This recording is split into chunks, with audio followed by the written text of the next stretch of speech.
Bonjour et merci pour votre présentation. Juste une question technique. Quand vous parlez des communautés et des groupes, vous parlez de qui? Dans les groupes qu'on a fait précédemment à ce sondage, quand on évoque la notion de communauté ou de groupe, les participants évoquent les Antillais, les Békés, les Chinois, les Syriens, par exemple. C'est dans ces termes-là, et c'est qu'ils évoquent ce qu'ils appellent les groupes et les communautés, les Békés, les métropolitains aussi, par exemple. C'est à ça qu'ils font référence quand ils parlent de groupe et de communauté. Bonjour et puis merci beaucoup pour votre intervention qui est très intéressante. Je me dis qu'à l'université, on aurait dû faire des cours comme les vôtres. Je qualifie même de cours. Alors, en ce qui concerne la notion de communauté, ça n'a jamais existé pour commencer à la Martinique. C'est le phénomène des médias qui fait qu'on parle de communauté. Ensuite, de racisme, à l'heure qu'il est, je pense qu'on va plus parler de, excusez-moi pour ceux qui ne sont pas béqués, qui ne sont pas blancs, je dis surtout pour les gens comme moi, on va parler plus de noirisme, et j'insiste beaucoup sur ce terme-là, terme qui vient de François Duvalier, où il fallait justement cette forme de racisme était contre les mulâtres, et ça venait du fait que les États-Unis qui avaient colonisé Haïti avaient donné la priorité, le pouvoir aux mulâtres.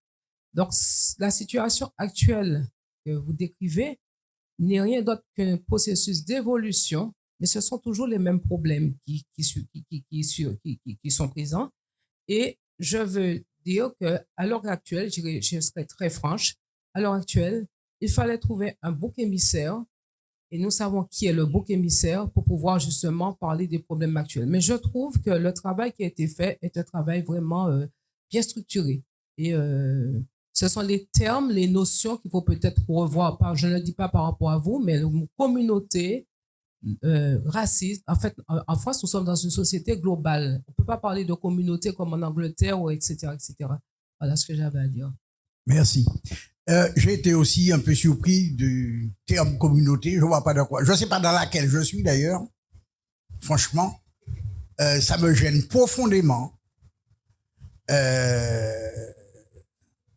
J'étais en classe à l'école primaire de Saint-Ville. Je ne me rappelle pas de ça.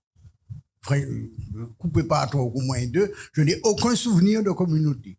Mes amis étaient de Rive Droite, de Trénel, de Citron, de Grosse Roche. Je connais pas ça. Je l'ai rencontré ailleurs, au séminaire collège à partir de la classe de 6e, où j'ai découvert l'existence de béquets. Je ne savais même pas ce que ça voulait dire.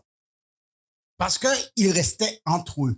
Et je dis souvent aux quelques béquets que je connais, pas beaucoup, vous ressemblez à votre caricature, faites attention, ne faites pas ça. Je le leur dis. Alors s'il y en a dans la salle, je le dis encore. Je l'ai déjà dit à Emmanuel de Rénal, je le lui répète. Bien.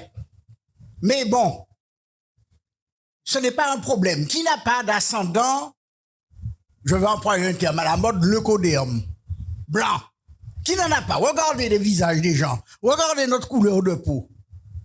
Et c'est quoi? C'est une tare, c'est un crime, c'est quoi? Donc je refuse ce terme de... D'abord, ça n'existe pas, mais je le refuse, je le rejette. Je trouve ça dangereux. Très dangereux. C'est comme ça qu'on prépare un avenir qui peut être comme celui que nous montre Haïti. Je suis aussi surpris que vous n'ayez pas fait référence à la répartition spatiale de la population. Peut-être que c'est dans vos données, mais pour avoir habité 44 ans à Fort-de-France, en zone urbaine, et 25 ans en commune, en Aubert, non pas au centre-ville, mais dans un quartier, ça n'est pas la même chose. Je vous assure que ce n'est pas la même chose. Les gens qui habitent, moi je préfère habiter en commune qu'à Fort-de-France. C'est pas vivable à Fort-de-France. En commune, les gens sont agréables. Les jeunes sont polis. On passe devant chez vous, bonjour monsieur. Et la première fois que ça m'est arrivé, je regarde autour de moi pour savoir où j'étais. Alors, pour donner une indication, j'habite dans un quartier qui s'appelle Duchesne, puis au Robert, ça peut pas être plus campagnard que ça. Bien. je suis aussi surpris que parmi les solutions ou les orientations qu'il faudrait prendre pour que le vivre ensemble s'améliore, qu'il n'y ait aucune référence à un projet collectif. Aucune. En tout cas, je n'ai pas entendu ça. Peut-être que j'ai pas suivi attentivement, mais ça me paraît un très peu curieux parce que quand j'étais enfant, toujours à l'école primaire d'Éterséville, place à Grégoire, eh bien, nous avions tous un projet collectif. Je vais vous dire, c'était quoi le projet collectif? J'avais une maîtresse au cours moyen de mademoiselle Lucienne, paix à son âme. Quand nous ne travaillions pas, parce que nous n'étions pas moins insupportables que ceux d'aujourd'hui, qu'est-ce qu'elle nous disait? Eh bien, je m'excuse pour les gens qui sont ici, qui peuvent être choqués, mais elle nous disait, bonne de Mogouskan, je peux vous assurer que nous avions tous, les 34 élèves, cette peur de ça. Et nous faisions tout ce qui était en notre pouvoir pour échapper à ce sort. Alors, c'est violent, évidemment, aujourd'hui, on ne pouvait pas faire ça. Mais nous avions donc un projet quelque part. Et l'école, apprendre, c'était un des moyens pour atteindre ce projet. Mais c'est quoi le projet aujourd'hui? Même pour les jeunes à l'école, c'est quoi leur projet? Bon. Et puis, dernier point, la note de 5 qui a souvent été donnée, vous savez, quand il y a des sondages et quand vous ne savez pas trop quoi répondre, vous avez tendance à vous mettre à la moitié. En gros, de 0 à 10, on dit, bon, pas trop ça, 20, mais nous, quand ils mettaient 5, donc, je suis à la moyenne, donc, je ne suis pas dans les plus bas, je ne suis pas dans les plus hauts. Je me demande s'il n'y a pas ce biais, éventuellement. Est-ce que selon vous, ce biais n'existe pas? Je vous remercie. Non, j'avais une question technique sur le travail que vous avez fait. Bon, je suis arrivé en retard, je n'ai pas écouté le début, mais je pense que j'aurais aimé savoir si vous avez fait vous avez fait un découpage par communauté, béquet, chinois, etc. Est-ce que par la suite vous avez fait une comparaison entre les propos les réponses, les paroles et les faits et comment dirais-je, la réalité? C'est-à-dire que les gens disent des choses. Et puis, il y a ce qui est. Est-ce que vous avez eu le temps ou la possibilité de faire par exemple, il y a des gens qui se situent dans un groupe. Est-ce que réellement, ces gens qui se situent dans un groupe le sont? Ou bien des gens qui donnent des réponses sur le comportement des jeunes, etc. Par rapport à la situation, le chômage, etc. Est-ce que il y a la proportion entre les réponses qui vous sont données et la réalité et les faits concordent? C'est ce que j'aurais aimé savoir. Pourquoi je vous dis ça? Parce que les premières réactions négatives viennent de gens qui ne se voient pas par rapport aux réponses qui sont données. Voilà. Ça aurait évité ce genre. Merci. Si j'ai bien compris votre première remarque, on peut pas en France faire des sondages en identifiant une éventuelle, ce qu'on pourrait appeler une appartenance ethnique. Aux États-Unis, par exemple, c'est permis. En France, c'est pas permis. Donc, à partir de là, on peut pas, faire des tris en fonction d'un groupe ethno-social identifié, puisqu'on peut pas l'identifier. Ça, c'est une chose. Le deuxième point, ce sondage, il a vocation à mesurer la perception des gens. Alors peut-être qu'il y a un décalage entre la perception et la réalité. Je dirais que ça, c'est des choses qui arrivent très souvent. On est bien d'accord. Mais là, l'ambition, modeste de ce sondage, c'était de mesurer le ressenti et la perception. Pour répondre à la remarque sur la note moyenne de 5, effectivement, oui, il peut y avoir des gens qui attribuent une note de 5 parce qu'ils se disent je sais pas trop me prononcer sur le sujet et qui utilisent la note de 5 par défaut. On est bien d'accord, ça peut être quelque chose qui arrive. Maintenant, c'est tout de même révélateur, parce que c'est-à-dire que je ne suis pas suffisamment convaincu que le vivre ensemble en Martinique se porte bien pour que je puisse attribuer une note de 6, de 7 ou de 8. Donc oui, il peut y avoir ce biais que monsieur a évoqué, il a complètement raison. Maintenant, même s'il s'agit d'un biais, ça veut dire qu'ils sont quand même pas suffisamment convaincus pour donner un 6 ou un 7 et donc voilà, enfin, ça répond ça vient corroborer ce qu'on a pu évoquer précédemment durant la présentation. Oui, bonjour Richard Roseman, je vous remercie pour ce travail statistique qui est pas mal. J'ai été un petit peu surpris, et ça me surprend toujours, sur le problème de sémantique. Quand on vous a posé la question au début, qu'est-ce que c'est qu'une communauté? Vous avez parlé de Békés, de Syriens et d'Antillais. Alors j'avais l'impression, étymologiquement, que habitant les Antilles, nous étions tous Antillais. Je pensais que c'était ça. Donc le groupe antillais, pour moi, c'est la totalité de la population de la Martinique. Ensuite, je pense que ce que les gens ne comprennent pas, c'est que nous avons effectivement des groupes liés à notre profession, à notre milieu social. Et tout à l'heure, je rejoins ce que disait entre les communes, parce que j'ai eu la chance quand j'étais petit d'aller en vacances en commune et de vivre à Fort-de-France, et je voyais effectivement la différence de Martinique. Et même entre les communes du Nord et les communes du Sud, il y a une différence de qualité de vie et d'accueil des populations. Donc, c'est tout à fait réel. Alors, je voulais vous demander si c'était possible. Je travaille à l'ARACT avec les syndicats salariés et syndicats patronaux. Je suis à la CPME sur l'amélioration des conditions de travail qui s'en rapproche aussi du problème de vivre ensemble dans les entreprises. Et est-ce que je peux suggérer qu'on fasse appel à vos services pour améliorer nos visions? Le sujet que vous évoquez, je veux dire une banalité, il est extrêmement complexe. Les mots que j'ai utilisés, ce sont pas mes mots. Je ne me permettrai pas, parce que je suis pas sociologue, je suis pas ethnologue, donc j'ai pas cette prétention-là. Moi, ce ne sont que les mots que j'ai repris, tels que les gens se sont exprimés dans les groupes. Alors, sur le vocable antillais, je suis complètement d'accord avec vous. Quand vous avez des personnes de couleur noire, souvent, en tout cas certaines d'entre elles, je ne veux pas généraliser, les gens que j'ai écoutés dans les groupes, ils disent nous les Antillais. Et je les ai relancés en disant mais vous dites vous les Antillais, mais les autres alors, ce sont aussi des Antillais. Bien sûr, ce sont aussi des Antillais. Donc ce vocable antillais, pour ce que j'en ai modestement compris dans les groupes, mais moi je vous le redis, je suis pas ethnologue, donc je prétends pas apporter toutes les réponses à ces questions extrêmement complexes et sensibles. Il y a des personnes de couleur noire qui s'auto-définissent comme étant antillaises, mais on utilise aussi ce terme pour définir l'ensemble des Martiniquais, aussi divers soient-ils, ils sont tous antillais. Oui, on est bien d'accord. On est d'accord, tout à fait. Après, les termes par exemple, les vocables tels qu'ils ont pu les utiliser comme le syrien, le chinois, le béké, le métropolitain, c'est ces mots qu'ils utilisent. Je dirais sans surprise, je pense qu'on les a tous entendus. C'est pas des grandes nouveautés que je vous apprends là, qu'ils utilisent pour caractériser les personnes qui appartiennent.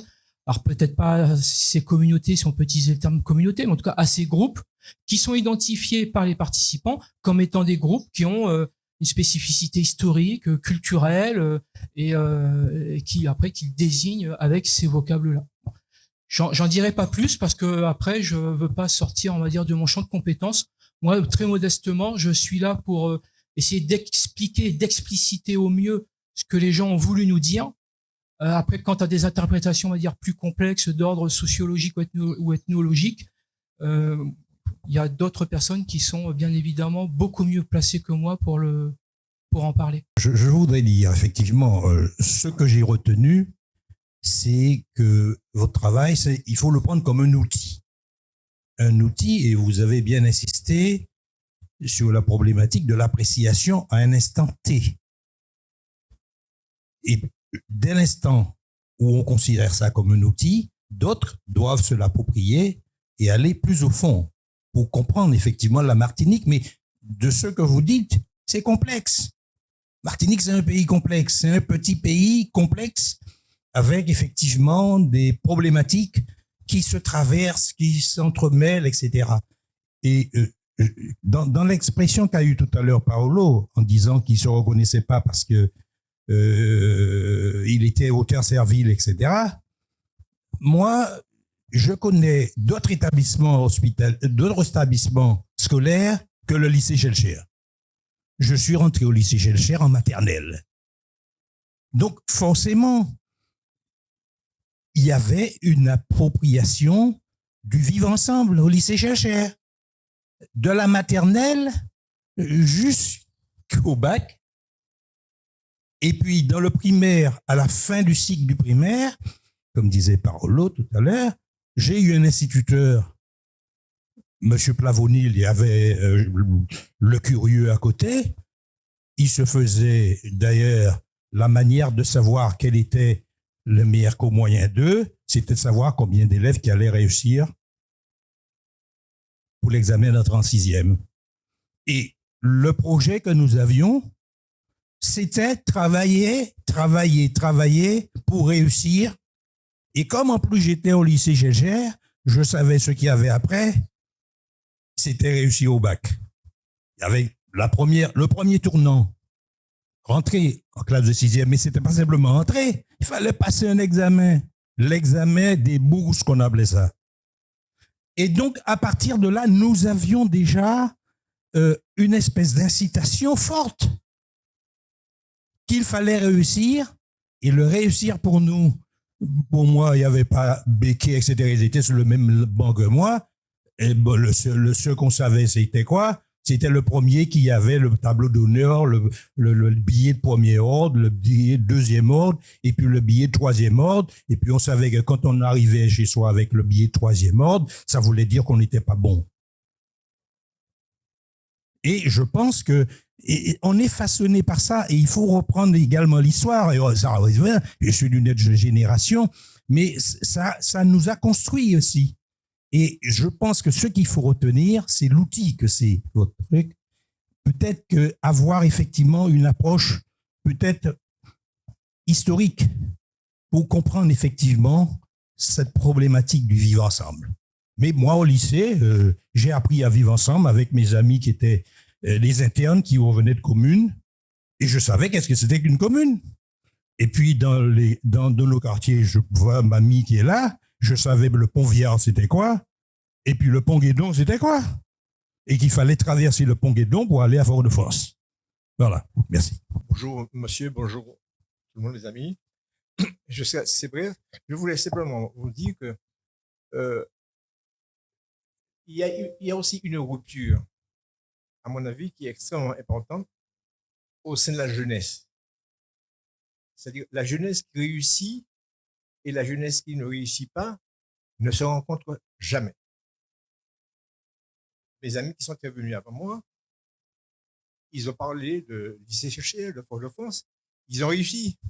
Mais il y a une masse importante de jeunes Martiniquais qui ne sont pas représentés ici et qui n'ont plus le contact qu'ils avaient avant avec ceux qui étaient au lycée, ceux qui réussissaient, ceux qui pouvaient faire des cours de vacances. Il n'y a absolument aucun endroit où les jeunes qui réussissent rencontrent les autres. Et je le dis souvent à mes enfants, vous avez réussi, vous avez des amis, tous vos amis que je connais, ils sont du même rang que vous. Vous vous rencontrez dans des cocktails, vous allez au Canada ensemble et tout. Et il y en a même une qui m'a fait l'observation une fois. Il y avait des gens qui travaillaient chez moi, des jeunes qui coupaient l'herbe. Je leur ai apporté une bière. C'est un scandale. Ah oui, tu fais, comment dire, pas parce que je les fréquentais, mais enfin, tu les incites à boire comme ça. Mais c'est une anecdote que je veux oublier. Mais mes enfants, ça, à mon avis, écoutez, je vous dire une anecdote. Il y a environ une quinzaine d'années, même davantage. Il y a la Libye. La Libye, c'est une boîte de nuit qui existait à Clairières, qui existe toujours peut-être. Ouais. Mais attention. Ouais. Il fut une époque, à ce moment-là, il y avait des étudiants qui venaient de Paris, qui louaient cet espace au moins une fois par semaine, et ils organisaient des bals entre eux. Eh bien, il était interdit ceux qui n'étaient pas des leurs. Et même les étudiants qui restaient ici ne faisaient pas partie des leurs. Et il y a eu un incident ce jour, plusieurs, mais il y en a une assez grave, où ceux qui n'étaient pas admis sont montés faire du bruit là-haut. C'est-à-dire que cette séparation, à mon avis, elle est extrêmement grave, je crois. Parce que, compte tenu que l'habitat a changé et que les gens habitent maintenant en fonction de leur classe, il y a des sortes de classes. Il y a des fonctionnaires qui sont à telle cité plutôt qu'à telle autre. Il y a les BBK qui sont à tel endroit plutôt qu'à tel autre. Quand on achète un terrain, on veut bien savoir qui sera à côté. C'est ça crée des strates. Et or, il n'y a pas de lieu où cette séparation puisse s'estomper. Et je crois que c'est mauvais pour la société. Je m'arrête là. Merci. Bonjour. C'était pour savoir, dans l'échantillonnage des personnes sondées, est-ce que vous avez tenu compte des caractéristiques ou de l'appartenance socio-professionnelle? Ça aurait pu un tout petit peu expliquer, en tout cas approfondir certaines notions qui sont très bonnes, hein, on ne remet pas ça en cause. Quel est, par exemple, le type de cadre, d'ouvrier, je ne sais pas, de femmes de ménage, de personnes au quotidien.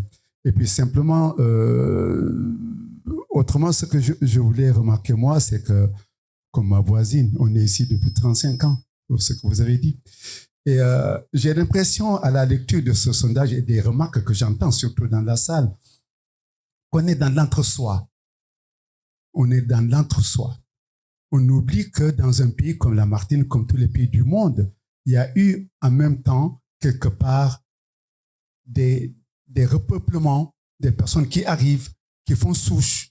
Elles sont haïtiennes, elles sont cubaines, elles sont américaines, elles sont africaines, elles sont métropolitaines.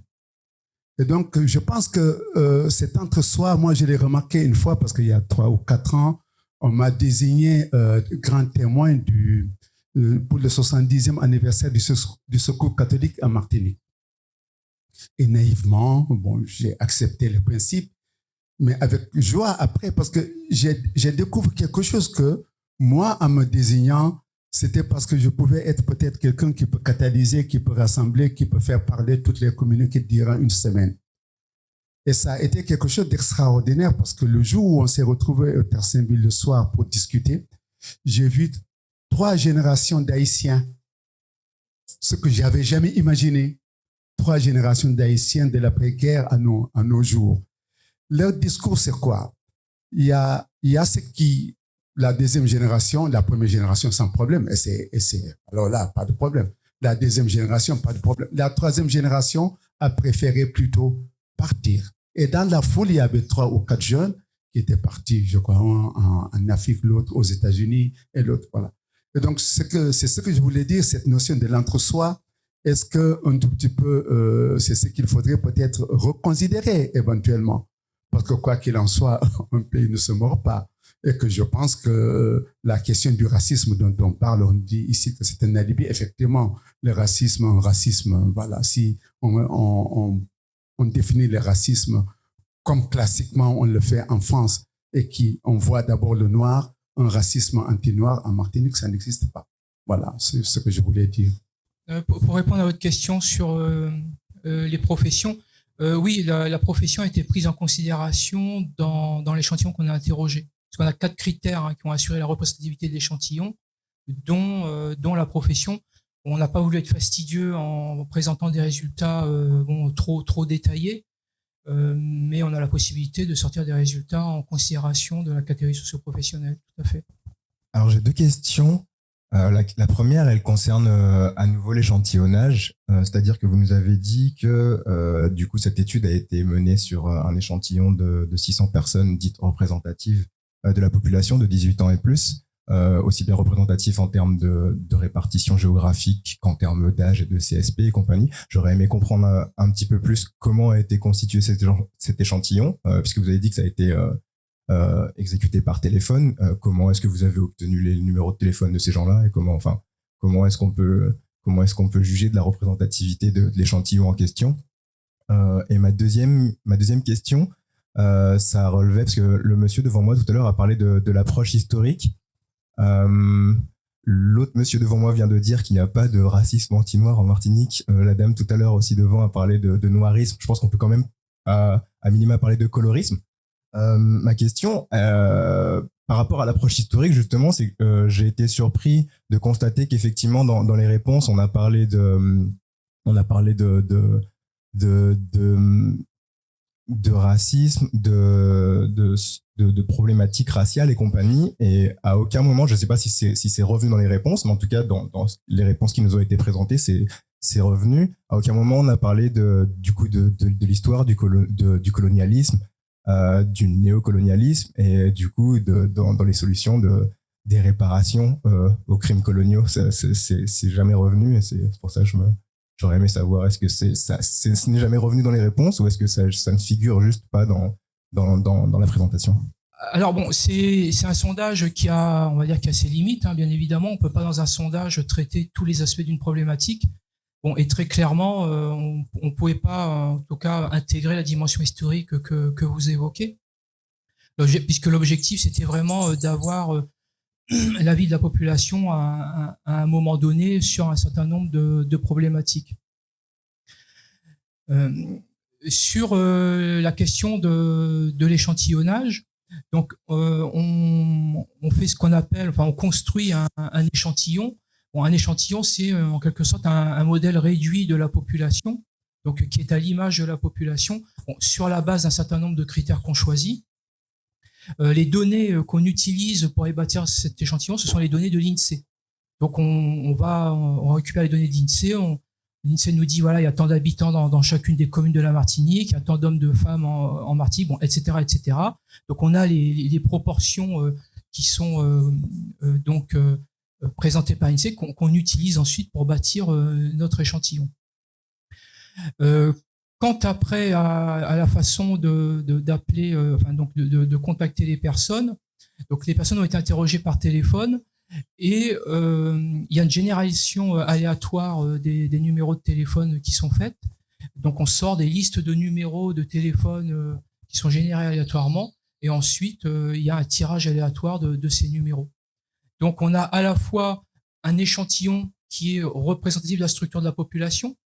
Par exemple, je vais dire, tiens, à Basse-Pointe, je vais devoir interroger tant de personnes parce que l'INSEE me dit que la population de Basse-Pointe, voilà, ça correspond à telle proportion. Et en même temps, une démarche aléatoire où on tire aléatoirement des numéros de téléphone pour contacter les personnes qu'on aura interrogées.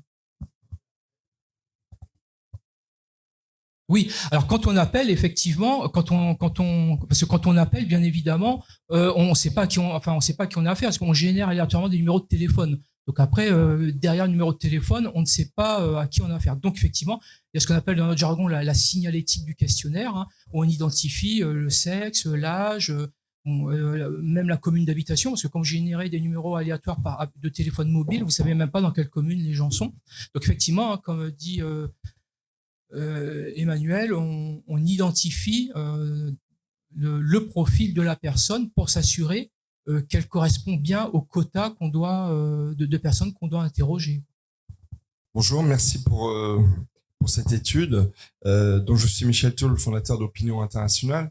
En fait, alors je ne suis pas martiniquais, mais je me sens bien en Martinique. Je suis français. Et en fait, je pense que ce qui est important, c'est qu'une association comme Tous Créoles ait eu le courage de mener cette étude, en fait.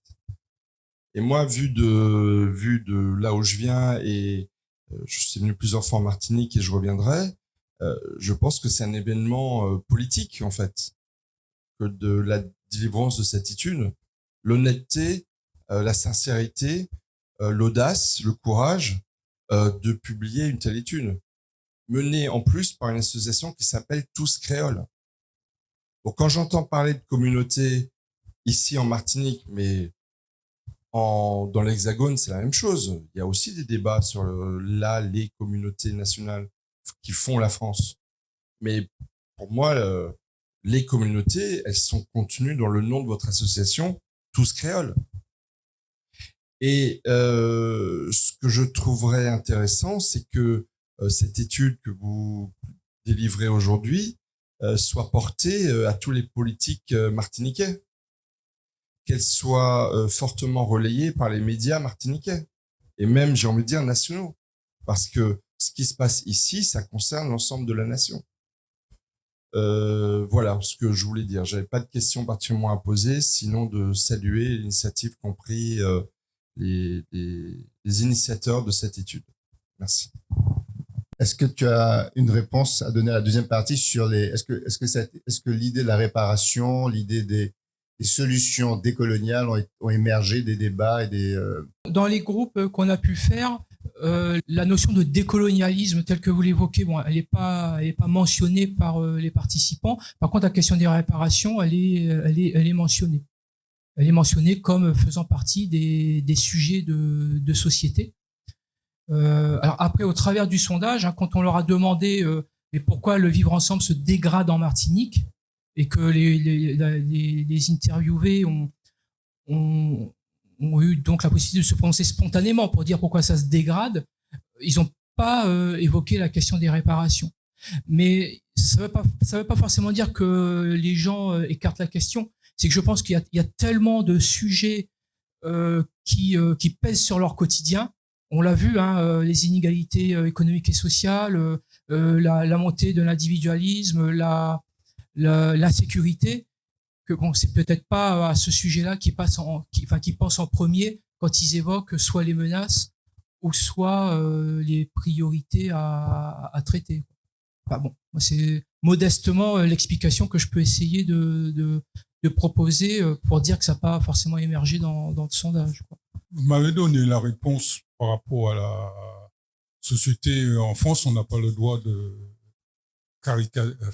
cataloguer les gens, stigmatiser. Moi, je suis d'accord. Sauf qu'il y a un moyen, à partir du moment où vous considérez, vous acceptez les termes de Béké, communauté d'abord, Béké, chinois, etc. Les gens vous disent ça, il faut mettre les propos des réponses que vous avez par rapport à l'échantillon. Pardon? Non, attendez. Moi, je connais des travaux de sociologues dans d'autres endroits, d'autres pays, et la manière, il y a les questions ouvertes et il y a les questions précises. À partir du moment où la personne vous donne une réponse évasive sur une communauté, il y a moyen de cerner les propos de la personne par rapport à sa situation. Vous avez parlé de catégories socio-professionnelles, il y a le lieu de la personne, il y a parce que l'utilisation de sondage pour quelqu'un qui travaille sur la société, c'est un sociologue, je parle pas d'histoire, mais un sociologue, un urbaniste, un maire, par exemple, il est intéressant de connaître d'où viennent les propos. C'est ça. Et pas individuellement, mais globalement, à quoi ça correspond ces propos. Et c'est pour ça que moi j'insiste sur ce fait que vous avez, parce que c'est facile de dire bon, telle personne c'est un Béké, telle personne c'est un chinois, etc. Mais qui dit ça, à qui ça appartient? Parce qu'il y a beaucoup de comment dirais-je, dans les propos des gens, attends, laisse-moi terminer, il y a beaucoup de trucs, de notions acquises, des gens qui répètent des choses qu'ils ont entendues. Et c'est ça qu'il faut décerner, il faut faire une distinction entre les gens qui répètent des lieux communs avec une réalité. C'est ça ce qui m'intéresse. Tu peux pas, et Tom n'a pas le droit de dire un noir a dit ça, un blanc a dit ça, un homosexuel a dit ça, un hétérosexuel, il n'a pas le droit de dire ça. Il peut pas restituer cette information. C'est interdit. Alors d'abord, il faut remercier Tous Créoles d'avoir recommandé cette étude. Moi, j'ai fait une étude de ce genre, enfin, j'avais commandé une étude de ce genre il y a plus de 50 ans. Ça avait donné lieu à un travail en une douzaine de volumes épais comme ça. Mais il faut recommencer ce genre d'études parce que les Martiniquais changent et que les temps changent autour des Martiniquais. Mais je trouve qu'elle est très complète, très nuancée, très fine et je tiens vraiment à vous féliciter pour la qualité de votre travail. Mais on peut discuter à l'infini, notamment ceux qui n'ont jamais fait ce genre d'études, ils sont très libres d'en parler pendant 25 ans. Alors, moi, cette étude a comme objectif, à mon avis, d'agir. Tous Créoles, c'est une association de personnes dans l'action. Et donc, il faut en tirer la synthèse, autant que possible, confronter la synthèse aux observations individuelles, personnelles, que nous faisons dans notre vie courante. Moi, je dirais qu'il y a 2 conclusions importantes à sortir de cette étude et qui correspondent à ce qu'on voit dans la vie courante.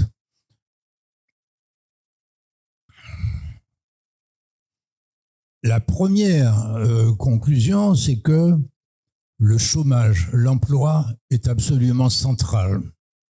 C'est ça qu'on retrouve en filigrane partout. L'emploi, le revenu de l'emploi, la qualité de l'emploi, la durée de l'emploi, c'est ça le chantier numéro 1. Et moi, je résume ça dans une formule très simple. Travaillez tous, travaillez mieux, travaillez moins. On peut en discuter, les chefs d'entreprise peuvent en discuter, mais moi je résume ça comme ça, et après beaucoup de réflexions. L'emploi, l'emploi, l'emploi. Travaillez tous, travaillez mieux, travaillez moins globalement. Et puis le deuxième point, c'est le problème du racisme. Le racisme existe à la Martinique.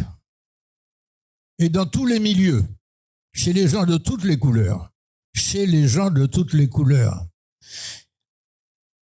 Il existe dans l'Hexagone, pas plus tard qu'hier, avant-hier, quelqu'un de ma famille qui est dans une grande banque nationale, internationale, qui a toutes les qualités pour faire un certain travail, organiser un chantier. Au dernier moment, on lui dit « Tu n'as pas le profil ». Voilà là où se cache le racisme. Tu n'as pas le profil, quoi, d'un certain nombre de grands établissements. Bon. Alors, il nous faut être conscients de ce problème-là et modifier. Il y a un investissement à faire en termes de matière grise. Modifier les programmes. Dans les programmes scolaires en France, on parle très peu des civilisations non européennes. Il faut dénoncer cela.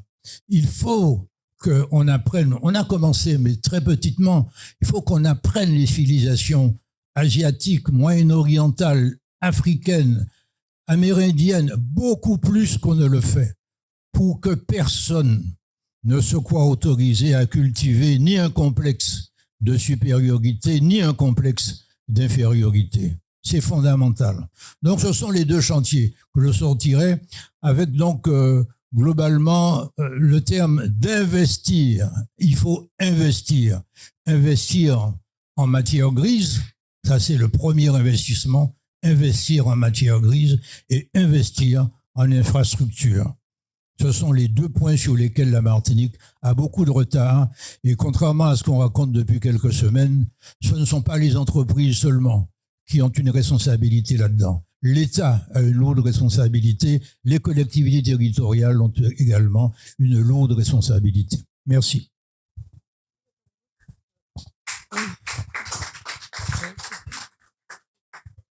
Alors, juste pour dire, je vais venir, je le dis franchement, je vais venir au secours de monsieur. Oui, je vais venir au secours. Il y a un problème de notion. Nous sommes dans une société globale. Donc, la société française, d'abord, ses études sont plutôt sociologiques. Ensuite, l'esprit de communauté, c'est pas propre à une société globale. Il y a des notions aussi comme le racisme. Il faut chercher la définition du mot racisme.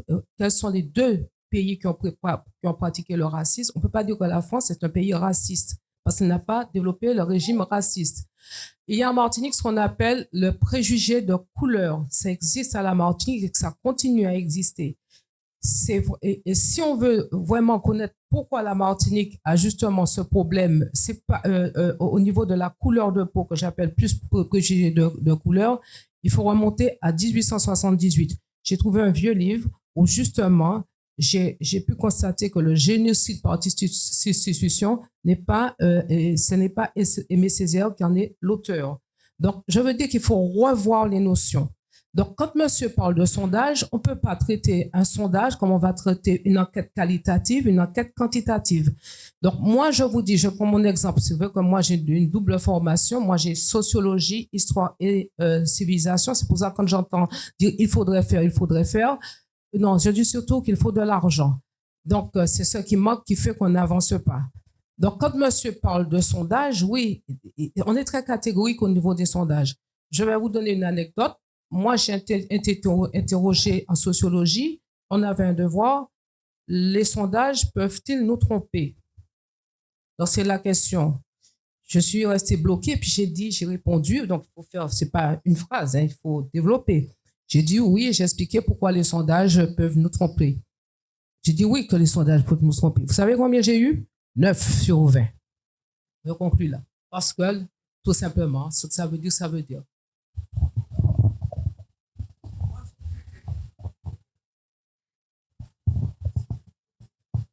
Je dois saluer les talents de l'orateur qui nous a présenté quelque chose d'intéressant et un sujet qui nous touche de très près. Donc, je pense qu'il serait souhaitable que ce document fasse l'objet d'une publication qui serait mise à la disposition de tout le monde de façon à mieux faire connaître la thématique qui a été abordée.